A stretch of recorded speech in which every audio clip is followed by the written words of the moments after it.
হিমালয়ের কোন অংশের পূর্ব পশ্চিমে বিস্তার সর্বাধিক? 4. নেপাল হিমালয়। সালতোরা পর্বতশ্রেণী অবস্থিত। 3. কারাকোরামের অংশ। রোহিলখণ্ড অঞ্চলটি অবস্থিত। 3. উত্তরপ্রদেশের উত্তরাঞ্চল। সর্বাধিক লেগুন রয়েছে। 1. মালাবার উপকূল। উপদ্বীপীয় মালভূমি বিস্তৃত। 3. মেঘালয় পাহাড়। বারাণসী অবস্থিত। 2. নিম্ন গঙ্গা সমভূমি। মৈকাল পর্বত শৃঙ্গ অবস্থিত। 4. ছত্তিশগড়।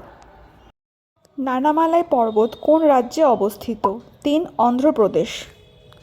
ভারতের কোথায় মাশরুম রক দেখতে পাওয়া যায়? 3. থর মরুভূমি। দিয়াগো গার্সিয়া দ্বীপ কোথায় অবস্থিত? 2. ভারত মহাসাগর। গন্ডোয়ানা স্তর কিসের জন্য বিখ্যাত? 2. কয়লা। ইয়েলগিরি কার একটি শাখা? 2. আন্নামালাই। দ্রাবিড় শিলা প্রণালী পাওয়া যায়? 1. স্পিতি উপত্যকা। সাতপুরার রানী নামে পরিচিত? 1. পাচমারি। উপদ্বীপীয় ভারতের বৃহত্তম নদী প্রণালী?